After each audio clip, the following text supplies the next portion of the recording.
우리가 지난주에 이 로마서 15장 14절에서 16절 보면서 사도 바울이 자기의 직분, 그게 이제 제사장 직분이 되어서 이방인을 하나님께서 받으시기 합당하게 제물로 드렸다. 이 말은 이제 하나님께서 이방인을 받으시고 그 이방인에게 영생을 주셨다 하는 이 내용을 살펴봤습니다. 오늘은 그 뒷부분에 이어서 17절을 한번 보겠습니다. 이렇게 되어 있습니다. 17절.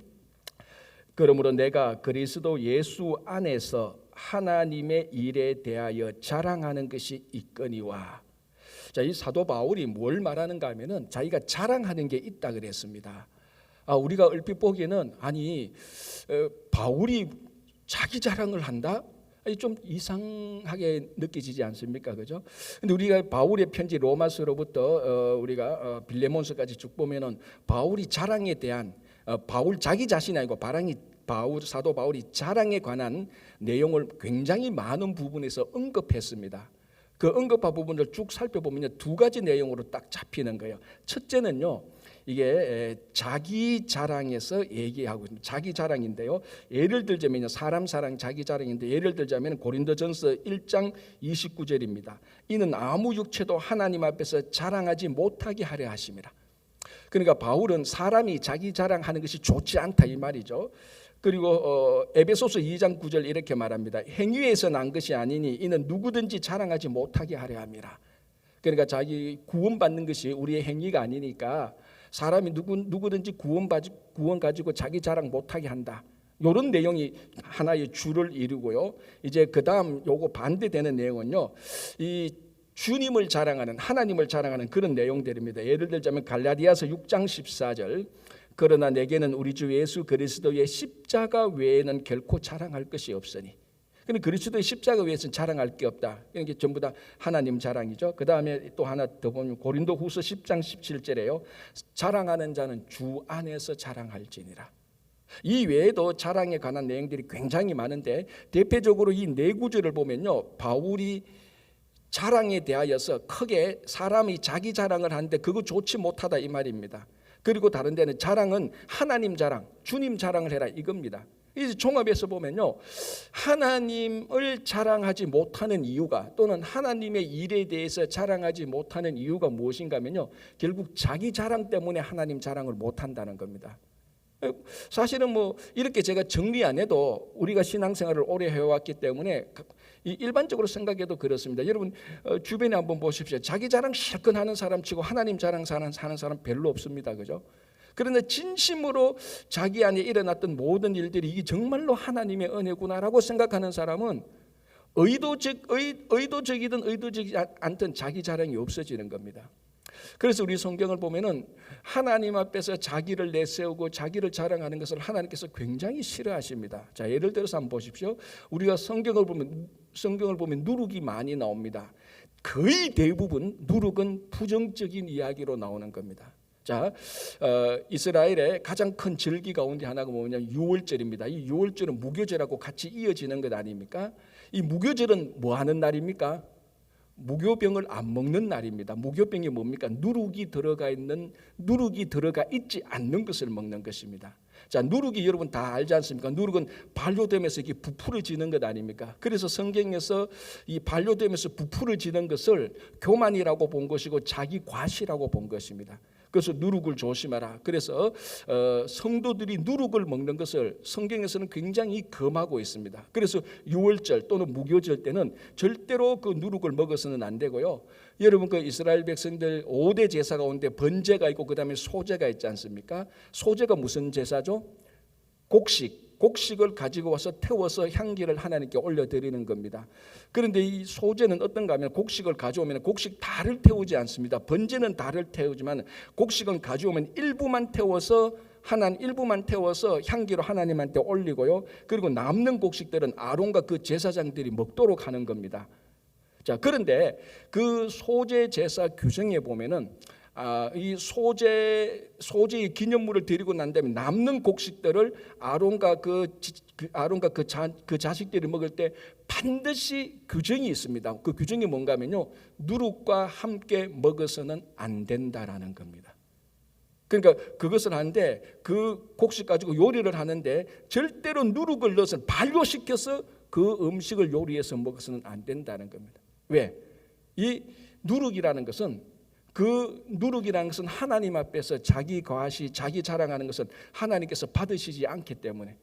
그래서 우리 예배 드리는 특별히 그 제사장이나 이런 사람들이 특별히 예배에 참여하는 이 사람들이 누룩을 먹었으면 이미 어떤 상징이 있는가 하면 그 안에 자기 자랑, 교만이 들어가 있다고 보는 겁니다.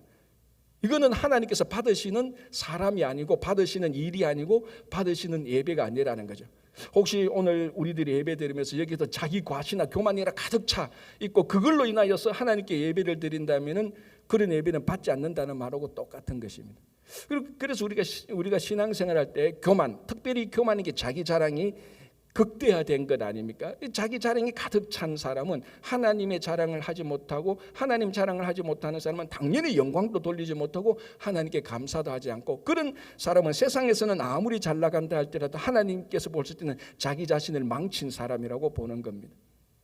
그 우리 유명한 그 헬라의 그 철학자 디오게네스가 있지 않습니까? 한 번은 그 자기 친구가 갑자기 이제 벼락 부자가 되었습니다. 우리 말하면 촌부죠. 벼락 부자가 되었으니까 뭐 우리 말하면 집도 사고 차도 사고 다 이렇게 했습니다. 근데 문제는 이제 집 사도 문제는 뭡니까? 누가 알아줘야 되지 않습니까? 알아주지 않으니까 사람들을 막 초청합니다. 막 초청해서 자기 자랑을 하죠. 그래서 디오게네스도 초청했습니다. 왜냐하면 디오게네스가 자기를 한번 알아주면 이제 뭐 인정받는 거니까 그 디오게네스를 한번 데리고 와서 막 자기 집 자랑을 막 합니다. 막 이거는 저렇고 진짜 디오게네스가 보니까 전부 다 좋은 거예요. 근데 이제 한참 듣다 보니까 입에 침이 고이는 거예요. 디오게네스가 한참 듣다 보니까. 근데 문제 침을 뱉어야 되잖아요. 근데 집을 보니까 뱉을 데가 없어요. 너무나 다 좋은 거여서 침을 뱉어야 돼. 어디에 뱉을까? 딱 보니까 친구 얼굴이 딱 보이는 거예요. 거기다 침을 확 뱉어버렸다. 친구 깜짝 놀라서 뭐 하는 짓이냐고 하니까 뭐 하기는 이 방에서 이 집에서 침 뱉을 곳은 네 더러운 얼굴밖에 없더라고 했다는 겁니다. 그래 이 교만에 차고 허영에 차고 자기 과시에 찬 그 얼굴에 침을 뱉어버린 겁니다. 어쩌면은 제가 좀 표현을 좀 과하게 할지 모르겠지만 우리가 오늘 이 예배를 드리는데 이 예배에 내 극단적인 교만과 내 과시와 내 허영이 뭔가 가득 차 있다면 하나님께서는 우리 예배를 받는 대신에 좀 과한 편에 침을 뱉지 않으실까? 그런 예배는 하나님께서 받지 않으시는 거죠. 그래서 하나님을 자랑하는데 하나님의 일을 자랑하는데 첫 번째가 뭔가 하면요. 내 자랑을, 내 교만을 멈추는 것이 첫 번째입니다. 이 내 자랑, 내 자기 자랑이 있는 이상은요, 한 발자국도 하나님을 자랑하지 못하고 하나님의 일을 자랑하지 못하는 겁니다. 이걸 가장 잘한 사람이 누군가 하면 오늘 이 로마서를 썼던 사도 바울입니다. 여러분, 우리 빌립보서를 보면 바울이 사실은 세상의 자랑거리, 자기 자랑거리 항목을 쭉 적어 놓은 게 있습니다. 우리 잘 알지 않습니까? 바울이 뭐라고 말한 건 자기는 8일 만에 할례를 받았다라고 말합니다. 이게 왜 그 당시에 자랑거리가 되는가 하면요. 바울이 그 다소에서 태어났지 않습니까? 그쪽은 헬레니즘 문화, 우리가 말하는 그리스 문화가 아주 융성했던 겁니다. 그런데 이 그리스 문화, 헬레니즘 문화에 따르면요. 남자가 그 할례를 한 그 표시는 굉장히 수치스럽게 생각한 겁니다. 여러분 아시다시피 원래 처음 올림픽 때는요 누드로 올림픽을 했습니다. 그래서 그 헬레니즘 보면은 그 조각상 보면은 누드 조각상이 굉장히 많아요. 그 육신의 아름다움을 표현했거든요. 그런데 그런 문화가 융성할 때에 할례를 행한 그 몸은 굉장히 수치스럽게 생각하고 그래서 그 당시도 많은 유대인들이 자기가 할례를 안 한 사실을 자꾸 숨깁니다. 유대인들한테는 할례 안 했다고 말하기 어려우니까. 그리고 헬레니즘 문화가 융성했을 때 할례를 하면은 이 또 자기가 또 수치스럽게 되니까.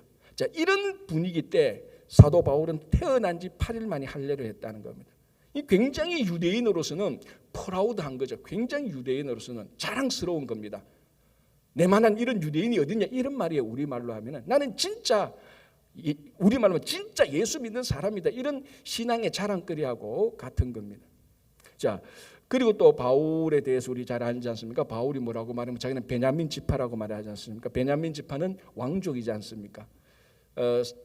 이스라엘의 첫 번째 왕 사울이 초대 왕입니다. 그 왕이 베냐민 지파고, 그래서 이게 얼마나 그 베냐민 지파가 사울을 얼마나 프라이드하게 얼마나 자랑스럽게 생각했는가 하면 바울의 원래 이름이 뭐였죠? 사울입니다. 그러니까 사울로 지어놓은 거예요. 그만큼 자랑이 베냐민 지파가 자기 초대 왕이 사울이었다는 것을 굉장히 자랑스럽게 생각하는. 그러니까 출생에서부터 바울은 이미 자랑거리를 가지고 태어난 겁니다. 그 빌립보서에서는 안 나와 있지만요, 여러분 우리 사도행전 22장을 보면 바울이 복음 전하다가 그 백부장한테 갔다가 천부장한테 갈 때 바울이 마지막으로 히든 카드를 꺼내는 게 그 뭘 꺼냅니까? 로마 시민권을 꺼내잖아요.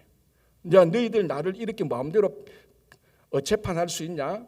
내 변호도 옳게 안 듣고. 그러니까 바울이 참다 못했어. 야, 내가 시민권자다 하니까 누가 깜짝 놀랐죠? 그 재판하던 누가 깜짝 놀랐습니까? 천부장이 깜짝 놀랐어요. 여러분, 천부장은 어떤 사람이죠? 자기 밑에 로마 군사가 1000명 있는 사람입니다. 어마어마한 거죠. 우리 한국말로 하면 한 사단장 정도 못지 않은 사람입니다. 별 2개 정도 못지 않는 사람이에요. 백부장만 해도요, 여러분 이방 지역에 자기 밑에 로마 군사 100명 데리고는 백부장만 해도요, 그 지역에서 최고 권세 있는 사람인데, 천부장이라는 것은요, 이 자기 밑에 백부장이 10명 있고 1000명의 로마 군사가 있습니다. 그 지역에서 최고 지위가 높은 사람입니다. 이 사람이 사도 바울이 로마 시민권을 가지고 있다는 말을 듣고 깜짝 놀랍니다. 그래서 뭐라고 말합니까? 네가 진짜 로마 시민권자야? 야, 나도 로마 시민권을 뭐라고 말합니까? 돈 주고 샀는데. 그러니까 바울이 뭐라고 말합니까? 나는 태어날 때부터 로마 시민권자였다고 말을 합니다. 그리고 이게 그 당시에는요, 로마 시민권자에는 특혜가 굉장히 많아요. 우리말로 하면은, 우리 쉽게 물으면 하면은, 비행기 탈 때도요 반값 할인하고요, 극장 갈 때도요 반값 할인하고, 호텔 갈 때도 다 할인 받는 게 로마 시민권자의 특혜입니다. 그건 사도 바울의 세상적인 진짜 자랑거리죠. 그런데 그거를요 바울의 편지에는 한 번도 언급 안 해요. 자기 자랑에 대해서. 그 사도행전을 보면은 불가피하게 한번 꺼내든 겁니다. 자기 자랑 안 하지 않습니까? 그리고 우리 또 빌립보서를 보면 뭐라고 말합니까? 자기가 율법으로서는 정말로 특심한 자다라고 말합니다. 여러분 다 아시다시피 바울이 가말리알 문화에서 공부했습니다. 그 당시 가말리알은 최고 율법학자입니다. 그 전생에 하면은 그 최고 율법학자 가말리알 하에서 바울이 공부를 했는데요, 바울의 율법 실력이 뛰어났지 않습니까? 율법 실력만 뛰어난 게 아니고요, 이 율법에 열정이 있어가지고 율법을 반대하는 사람은 다 잡아서 감옥에 가두는 그런 사람이었습니다. 바리새인이라 그랬지 않습니까? 그 당시 자료에 의하면 바리새인이 6,000명밖에 안 됐다고 말합니다. 물론 자료가 얼마나 신빙성이 있는지는 모르겠지만 그 당시 사람들이 수십만이 있었는데 6,000명만 바리새인이에요. 우리말로 성골 정도 되는 거죠. 자, 이런 자랑거리가 많이 있었단 말이에요. 그런데 바울은 이 자랑거리를 다 하는 대로 뭐라고 여겼습니까? 배설물로 여겼다는 겁니다. 왜? 이런 자랑거리가 배설물로 여기지 않는다면 바울은 어떻게 됩니까? 이 자랑거리로 인하여서 하나님을 자랑하는데 뭔가 걸림돌이 되는 겁니다. 그래서 바울은 이런 것들을 미련 없이 배설물로 다 여긴 겁니다.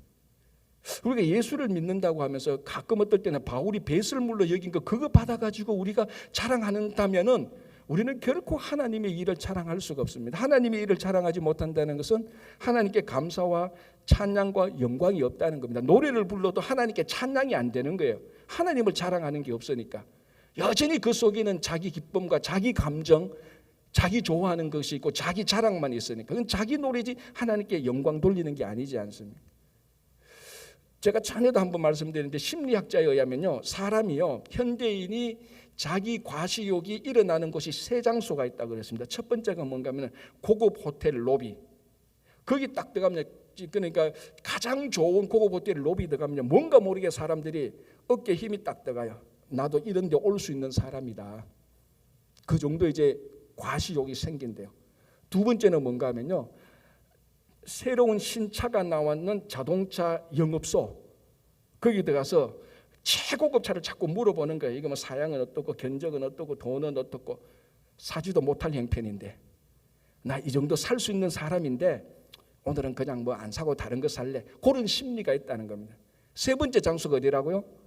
그게 참 안타까운데 교회래요. 교회. 심리학자에 의하면. 왜? 교회에서 왜 자기 과시욕이 생기나니까요, 이런 세상 물질적인 과시가 아니고 잘못된 영적 과시감이 나타난다는 겁니다. 교회 가면 내가 그래도 니보다는 더 거룩하지, 내가 니보다는 더 경건하지, 내가 니보다는 더 착하지라는 그런 과시욕이 생긴다는 겁니다. 자, 이게 교회든 호텔 로비든 자동차 영업소든 공통점이 있지 않습니까? 다 자기 과시가 일어나고 자기 자랑이 일어나는데, 이렇게 일어나는 곳에서는요, 어디든지 그게 세상이든 교회이든 이거지 하나님의 일을 잘하는 것은 다 막혀버립니다. 실제로 교회에서 제가 아는 이야기인데요. 어떤 교회에 이제 어떤 성도님들은, 어떤 성도 한 분은 늘 이제 교회에서 친교를 하지 않습니까?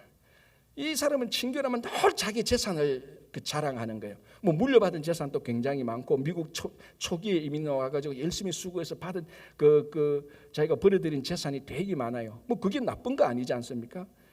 그런데 늘 교회 가면은 한 주도 안 빠지고 그 얘기를 하는 거예요. 그래서 이제 교인들이 이제 좀 그러니까 교인들이 이제 목사님에 대해서 좀 약간 이제 좀 힌트를 주지 않습니까? 목사님 어느 분은 좀 자기 자랑이 너무 심해요. 왜 하니까 재산 자랑이 너무 심해요. 어떤 사람은 좀 형편이 어려운데 그 사람 듣기는 좀 불편해요. 이제 이런 얘기가 들립니다. 그래서 목사님이 그분을 가만히 살펴봤어요. 가만히 살펴보니까 정말로 자기 재산을 매주 자랑해요. 근데 뭘 발견했는가 하면은, 그분이 언제 집에 가는가 하면은 반드시 한 명이나 두 명에게 자기 재산을 자랑해야 집에 간다는 것을 발견했습니다. 그래서 그 다음부터 목사님이 어떻게 했는 줄 압니까? 예배 딱 끝나면 제일 먼저 그분한테 가서 먼저 자랑하도록 하는 겁니다. 오시라고, 이분이 재산도 많고 정말로 수고하셨어요. 빨리 자기 자랑을 하게 하고 빨리 교회에서 내보내려고 그렇게까지 했다는 거예요. 여러분, 하나님 자랑, 하나님의 일의 자랑은요, 자기 자랑이 멈추는 데서부터 시작합니다. 여러분들이, 우리들이 얼마나 잘나는 뭐냐 둘째 아니고, 정말 우리가 하나님께 영광을 돌리고 하나님께 감사함으로 살아가기 위해서는 하나님 자랑이 우리한테 와야 되는데, 그게 내 자랑에서, 내 자랑이 하나님 자랑을 다 막고 있다면, 크든 작든 오늘 이 시간에 우리 스스로가 이걸 보면서 자랑하는 것을 멈추시기를 바랍니다. 거기서부터 하나님 자랑이 싹 트기 시작하는 거예요. 자, 또 하나 우리가 성경을 보면요, 하나님 자랑하는 것이 왜 안 되는가 하면요, 하나님의 일에서 하나님을 못 보는 겁니다. 이 참 아이러니한 거죠. 이게 하나님의 사역인데, 이게 하나님께서 하신 일이 분명한데, 거기에 관련된 사람이, 그 일 한가운데 있는 사람이 그 일 가운데서 하나님을 못 보는 거예요. 어째 그럴 수 있나 이런 생각이 들죠. 자, 가장 대표적인 게 무슨 일인가 하면 가나안 정탐을 한번 생각해 보십시오. 여호수아가 가나안을 정탐하기 전에 모세가 가나안을 정복하기 전에 12명의 정탐꾼을 보내지 않습니까? 그건 뭐 너무 잘하니까요. 그래서 40일 동안 정탐하고 와서 보고를 합니다. 10명의 정탐꾼의 보고와 2명의 정탐꾼의 보고인데요, 제가 그대로 한번 읽어드릴게요. 뭐 잘하는 내용인데 여러분 한번 이 두 보고서를 보면서 차이가 뭔가를 한번 보십시오. 민수기 13장 32절에서 33절 10명의 정탐꾼의 보고입니다. 이스라엘 자손들 앞에서 그 정탐한 땅을 악평하여 이르되, 우리가 두루 다니며 정탐한 땅은 그 거주민을 삼키는 땅이요, 거기서 본 모든 백성은 신장이 장대한 자들이며, 거기서 네피림 후손인 아낙 자손의 거인들을 보았나니, 우리는 스스로 보기에도 메뚜기 같으니 그들이 보기에도 그와 같았을 것이니라. 자, 이게 가나안 땅을 40일 동안 정탐하고 온 10명의 보고입니다. 자, 이 가나안 땅에 들어가는 가나안 정복은 구약성경에서 가장 위대한 하나님의 약속이고 하나님의 일입니다.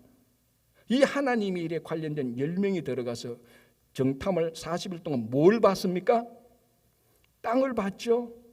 거기 살고 있는 거인 자손을 봤죠. 그리고 자기 자신을 봤습니다. 메뚜기 같았습니다. 땅을 보고, 상대방을 보고 자기 자신을 봤습니다. 뭐가 빠졌습니까? 뭐가 빠졌는지 모릅니까? 하나님이 빠졌어요. 하나님을 못 봤어요. 하나님의 일을 하는데 하나님을 못 본 거예요. 사람만 실컷 보고 땅만 실컷 보고 온 겁니다. 결과는 뭡니까?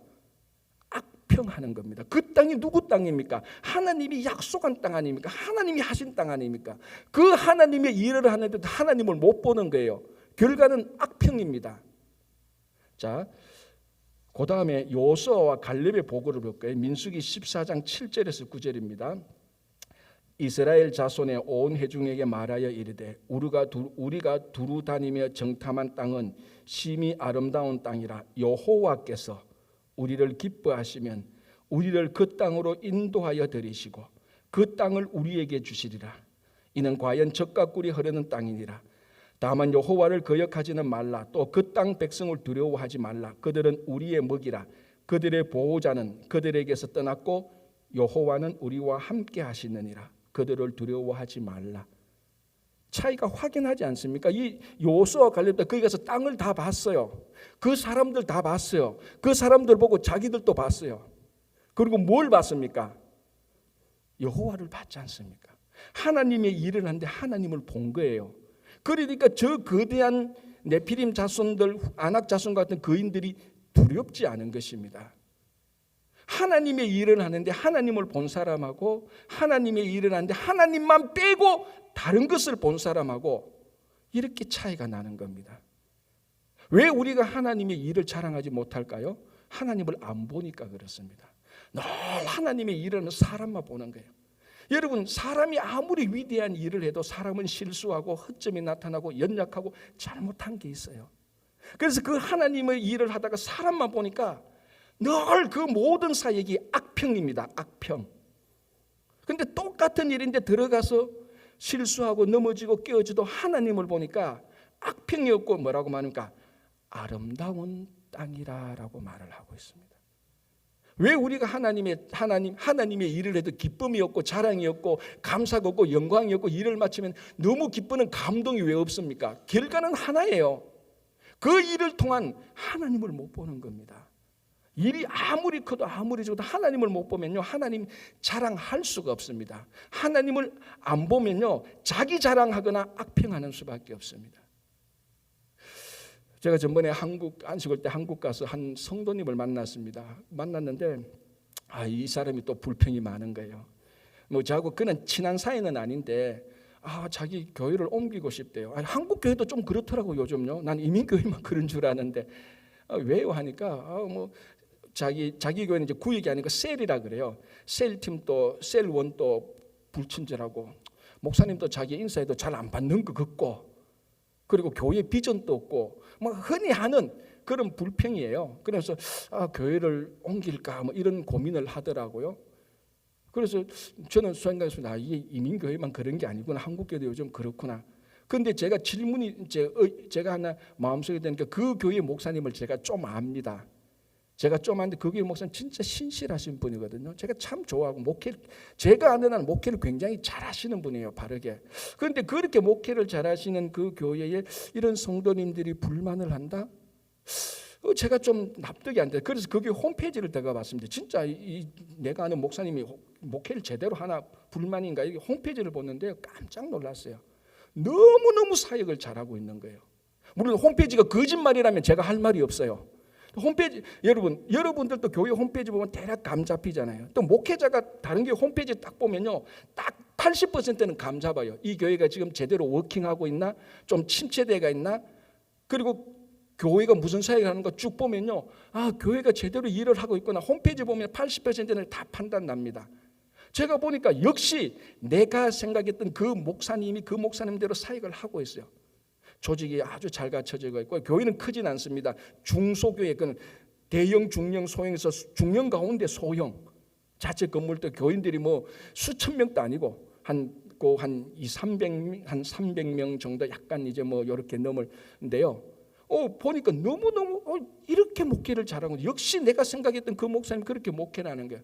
그리고 홈페이지 들어가면 인사말이 있지 않습니까? 인사말을 딱 읽어보니까 굉장히 감동적이에요.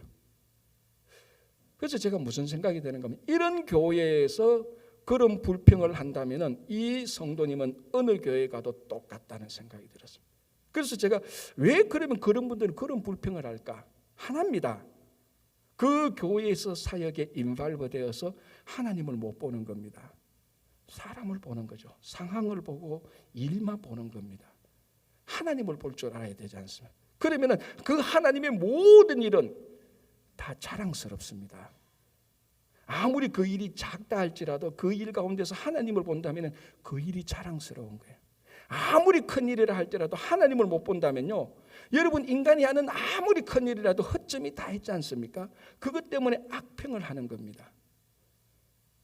여러분 예배가 아무리 위대해도요, 예배가 완벽한 예배는 없습니다. 지상에는 흠이 있죠. 뭔가 방송 시설이 좀 부족할 수도 있고, 뭔가 조명이 좀 부족할 수도 있고, 뭔가 목사님의 설교가 오늘 내하고 좀 안 맞을 수도 있고, 뭔가 오늘 성가대 찬양이 내가 좋아하는 찬양이 아닐 수도 있고, 그 예배를 통하여서도 하나님을 안 보고 사람과 일만 본다면요, 예배가 은혜롭지 않죠. 제가 한 가지 힌트 드릴까요? 예배가 지겨운 사람은요, 여러분 천국 가면 안 돼요. 천국은 맨날 예배만 드려요. 그것도 예배도 1시간이 아니에요. 막 10시간씩 무조건 예배 드리는 거예요. 무슨 말을 하는가 하면요, 제가 아까 그 성도님의 예를 들자면 그분이 그 교회에서 그렇게 하나님의 일을 자랑하지 못한다면 이런 분들은 천국 가도 자랑하지 못하겠다. 왜? 천국 가면 지루하거든. 예배만 드리니까, 하나님 찬양만 하니까. 이런 사람은 거기 가도 천국 가도 하나님을 못 보고, 하나님을 못 본다면 거기서도 불평이 생길 겁니다. 그래서 여러분 정말로 이런 일들을 보면서 우리가 아무리 작은 일이 있다 할지라도 거기서 하나님을 본다면요, 하나님의 일이 자랑스럽습니다. 그 17세기에요 로렌서 형제라는 사람이 있습니다. 여러분 아마 옛날에 그 두란노에서도 그 발간했던 책이 있는데요, 하나님의 임재 연습이라는 그 책의 저자인데 책이 아주 얇아요. 그 로렌서 형제, 원래 자기 이제 그 브로더 로렌서라는 이름인데 가명이에요. 이분이 이제 파리의 갈멜 수도원에 들어가서 평생 거기서 삽니다. 그러니까 그 수도원에서 평생 살면서 무슨 일을 하는가 하면 정말 하찮은 일을 해요. 평생 사니까 15년 동안 부엌에 가서 주방 봉사만 합니다. 그리고 난 다음에 좀 더 뭐 성격을 했는지 모르겠지만 거기서 난 다음에 구두 수선을 하고 평생 그렇게 사는 거예요. 여러분 한평생 남자가 그 수도원 들어가서 그 주방에서 일만 하고, 그리고 한평생 남은 여생 또 다른 사람 그 구두만 손질하면서 살아갑니다. 그게 얼마나 재미없는 인생입니까? 그건 무슨 의미가 있고 낙이 있겠습니까? 아무런 낙이 없습니다. 정말 사소한 일 아닙니까? 그런데 그 책에 보면요, 그분이 이렇게 말합니다. 로렌서 형제가요, 꼭 큰일을 해야 할 필요는 없습니다. 나는 후라이팬에 작은 계란 하나라도 하나님을 사랑하는 마음으로 뒤집습니다. 그 일도 다 끝나 있으면 나는 바닥에 엎드려서 하나님을 경배합니다. 그리고 쭉 가다가, 그리고 나는 모든 생각과 모든 감정에서 항상 하나님을 본다라고 말을 합니다. 그래서 이 로렌서 형제가 썼던 아주 얇은 책이요, 하나님과 함께하는 임재하는 데 있어서는 거의 교과서 같은 책이 됩니다. 왜 그런 줄 압니까? 나는 모든 내 생각과 감정의 모든 것에서 뭔다고요? 하나님을 본다는 거예요. 그 일이 얼마나 보려면 평생 구두 수선을 하면서 살아요. 부엌에서 15년 동안 했는데도 그게 지겹지가 않습니다. 지루하지가 않아요. 매일매일이 감동이 넘치는 거예요. 왜? 그 일 속에서 하나님을 보니까 지겹지가 않은 겁니다. 여러분 정말로 이른 아침에 우리가 다 와서 예배를 드리지 않습니까? 이 예배를 통해서 사람 보려고 온 사람이 있겠습니까? 아무도 없지 않습니까? 올해 지난 한 주 동안 여러분 삶의 현장에 사람한테 치여가지고 하나님을 경험하려고 하나님을 경험하고 하나님을 보려고 온 전부 다 우리들입니다. 모든 예배에서 정말 하나님을 본다면은 그 예배가 세상적인 아닌 정말 신앙적인 하나님 앞에서 자랑이 되는 거죠. 자, 오늘이 8월 이제 둘째 주일입니다. 그죠? 8월 둘째 주니까 벌써 올해도 1월 1일부터 지금까지 이제 3분의 2 지점으로 달아가고 있습니다. 여러분 가정에서도 여러 가지 일들이 일어났겠고, 여러분 직장과 비즈니스에도 여러분이 관련된 일들에서 여러 가지 일들이 일어났을 겁니다. 자, 우리 친구 교회도 1월 1일부터 지금까지 여러 가지 사역을 했습니다. 매주일 예배를 드렸죠. 매주일 우리 주일학교에서 아이들을 가르치고 주일학교 예배를 드렸습니다. 매주일 찬양하라고 매주일 성가대 가고 매주일 각 구역에 돌아가면서 부엌 봉사를 했습니다. 앞으로도 계속 그렇게 할 겁니다. 그냥 루틴이죠. 우리가 예배 드릴 때 하는 루틴, 일상적인 것 아닙니까? 예배 주일날 일상, 주일의 일상이라고 말할 수 있겠죠. 이 일상을 통해서 모르겠습니다. 여러분들은 어떤지는 모르겠지만은 저는 분명히 간증하건대 그 일들 가운데서 저는 하나님을 보는 겁니다. 그 하나님을 보니까 목회를 하는 것 아니겠습니까? 제가 전번에 한번 목사님들하고 이런 얘기를 했습니다. 세상에서 제일 불행한 사람이 목회하면서 하나님 못 보고 사례만 받고 목회하는 사람이 제일 불행하다 그랬습니다. 주변에도 그런 사람들이 가끔 좀 있습니다. 그냥 교회에서 사례만 받고 목회하니까 너무 힘든 거예요. 그러다 중간에서 다 드랍되는 거예요. 왜? 하나님을 보는 게 없으니까. 그 목회의 일상적인 목회 속에서 하나님을 보는 게 없으니까, 감동이 없으니까, 다른 말로 하면 에너지가 떨어지는 거예요. 영적 기운이 다 떨어지는 거예요. 버티지를 못하는 겁니다.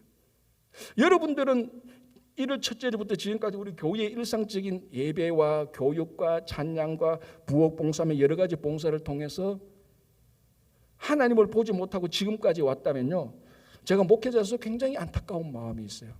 그 일 가운데서 하나님은 반드시 역사하시고 그 전부 다 하나님의 일인데 하나님을 본다면요, 그 일이 자랑스러운 겁니다. 하찮은 일이 아닌 거예요. 자, 우리가 1월 달에 볼리비아 단계 선교를 갔다 왔고, 또 전번에 아마존을 우리가 갔다 왔고, 유스그룹 청년부도 갔다 왔고, 또 우리가 지난주에 6주 동안 썸머스쿨을 했지 않습니까? 이런 사역들을 통해서 여기서 만약에 그 사역에 관련된 사람들이, 또는 이 교회의 담임 목사님 제가 그 일을 통해서 하나님을 보지 못했다면은 이 내년에 이런 일을 우리가 또 할 수 있을까요? 아니면 몇 년 동안 어떻게 해왔을까요? 못하는 겁니다. 이 가운데서 그래도 하나님을 보니까 사람이 얽히고 설켜 있어도 여기서 깨지고 저기서 넘어지고 이렇게 얽매여도 결국 그 있는 그 하나님의 일에서 하나님을 보니까 우리가 지금까지 오고 앞으로도 계속해서 나갈 수 있는 겁니다. 그래서 오늘 바울이 뭐라고 말합니까? 그러므로 내가 그리스도 예수 안에서 하나님의 일에 대하여서 자랑하는 것이 있다라고 말했습니다. 자, 여러분들은 하나님의 일에 대해서 자랑하는 것이 얼마나 있습니까? 교회 가면 맨날 이거 해야 되고 저거 해야 되고, 또 집에서 일어나는 이런 일들 저런 일들, 그게 하나님을 보지 못한다면은 쉽게 말해서 그게 종교적인 일에 불과한 겁니다. 종교적인 일은요, 세상 누구도 다 할 수 있는 겁니다. 그러나 하나님의 일은 하나님을 볼 수 있는 사람들이 하고 그 안에서 감동을 느끼고 그래서 감사가 나오고 영광을 돌릴 수 있는 것입니다. 자, 하나만 더 볼게요. 그래서 18절에 이렇게 말합니다. 그리스도께서 이방인을 순종하게 하기 위하여. 자, 그러면은 사도 바울이 자기가 자랑할 게 있다 그랬습니다. 그게 뭐냐면 하나님의 일입니다. 그럼 바울에게 물어볼 수 있어요. 그러면은 당신이 하는 하나님의 일이 무엇입니까? 라고 물으면 바울은 뭐라고 말합니까? 이방인을 순종하게 한 것이 내게 주어진 하나님의 일이다. 그 일을 자랑한다. 어떻게 당신은 그렇게 자랑할 수 있습니까? 바울은 자기 자랑을 안 하니까, 그리고 그 일 가운데서 하나님을 보니까. 바울이 그 일을 하는데 얼마나 많은 고난을 겪었습니까? 죽음의 위협을 한두 번 아니지 않습니까? 그런 일 가운데서도 그 깊은 감옥 가운데서 하나님을 보니까 견뎠던 겁니다. 그 일이 뭐냐? 이방인에게 복음을 전한 것입니다. 이걸 우리가 흔히 하는 말로 하나님께서 바울을 부르심이다 이렇게 말하는 겁니다. 그 바울을 부르신 하나님께서 똑같이 오늘날 우리도 부른 것이죠. 여러분, 성경에 하나님이 부르신 모든 사람에게는요, 그 사람에게 또는 그 단체에, 그 공동체에 주어진 특수성이 있습니다. 일반적인 것도 있지만 특수성이 있습니다. 하나님이 바울을 부르신 특수성은 뭡니까? 오늘 나온 것처럼 이방인들에게, 그 당시에 다 유대인들에게 복음하고 유대인들이 구원받기를 애썼던 그때에 하나님께서 특별하게 바울을 불러서 특별히 이방인에게 복음을 전하는 그 특별한 부르심이 있었던 것입니다. 아브라함도 그렇지 않습니까? 전부 다 우상 숭배하고 다 다신론 섬기는데 갈대아 우르서 하나님께서 불러서 그 가나안 땅에 가서 우상이 득실하는데 그 가운데서 아브라함이 불러서 오직 여호와 하나님을 섬기고 그 자녀들이 계속해서 하나님을 섬기도록 하는 그 부르심이 있었던 겁니다. 모세는 특별하게 어떻게 부르습니까? 이스라엘 백성들을 애굽에서 인도에서 가나안 땅으로 가게 하는 그 특별한 부르심이 있었어요. 다윗은 어떻습니까? 그 주어진 땅에서 하나님 나라를 세워가는, 하나님 나라가 이런 것이라고 세워가는 특별한 부르심이 있었습니다. 느헤미야는 무엇입니까? 페르시아에 살고 있던 그 느헤미야를 불러내고 예루살렘에 가서 무너진 성전벽을 다시 보수하도록 특별한 부르심이 있었어요. 다 하나님의 부르심에는 특별한 목적이 있습니다. 그렇다면은 오늘 우리 여러분 한 사람 한 사람, 그리고 우리 한 사람 한 사람이 같이 모인 이 친구 교회를 부르신 특별한 하나님의 목적은 무엇일까요? 그게 가장 우리가 진지하게 고민하고 기도하면서 하나님의 뜻을 발견하고 우리가 계속해서 그 특별한 부르심에 합당하게 사역을 해나가는 겁니다. 그걸 바울은 자랑스럽다라고 말을 한 겁니다. 그래서 바울이 찾은 건 뭡니까? 이방인에게 복음을 전하는 이 일이 자기는 너무너무 자랑스러운 겁니다. 세상에서 출세하고 세상에서 성공해서 사람들로부터 이름을 얻고 존경받는 그게 자랑스러운 게 아니고 자기를 부른 일에 특별히 순종하고 그 일을 하는 것, 그것이 자랑스럽다는 거예요. 그럼 우리 친구교회는 무엇이 자랑스럽겠습니까? 하나님께서 우리 친구교회를 부른 특별한 목적을 할 때, 그 일을 할 때 정말 또 자랑스러운 일이 생기는 것 아닙니까? 자, 우리는 한국에 있는 교회도 아닙니다.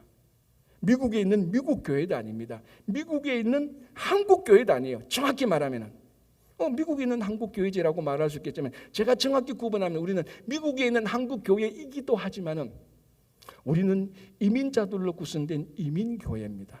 이게 우리에게 주어진 특수한 상황이고 하나님께서 이 이민 교회를 불러서 여기에 이 이민 교회를 미국에 있는 뉴욕에 있는 이민교회 한 친구 교회를 하나님께서 특별히 부르셔서 이 교회를 통하여서 특별히 하고 싶은 하나님의 사역이 있는 겁니다.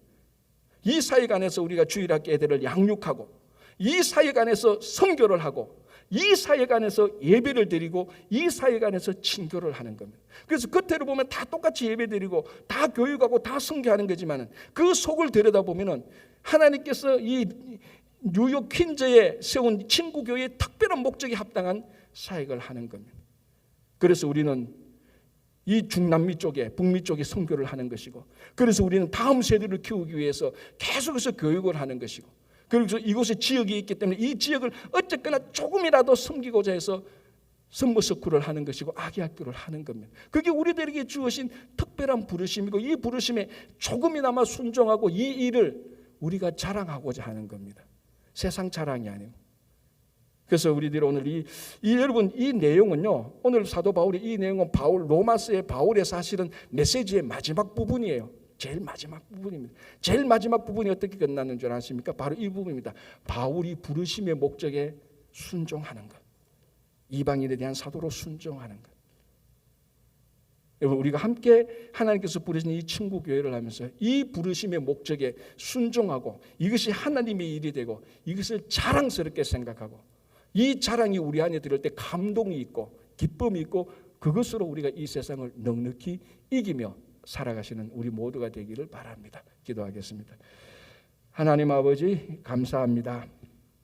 하나님께서 특별히 우리를 이 미국으로 부르시고 퀸즈로 부르시고 친구교회로 함께 부르신 이 부르심의 특별한 목적이 있는데 이것이 하나님의 일인데 바울은 이 하나님의 일을 너무 자랑스러워했는데 하나님 정말 우리들은 이 하나님의 일을 자랑하는지 나 자랑을 하는지 하나님의 일에 대해서 얼마나 감동이 있는지 우리 자신을 한번 되돌아보게 하여 주시옵소서.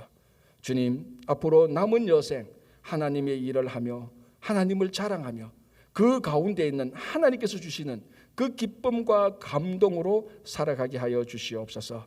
예수님 이름으로 기도합니다. 아멘.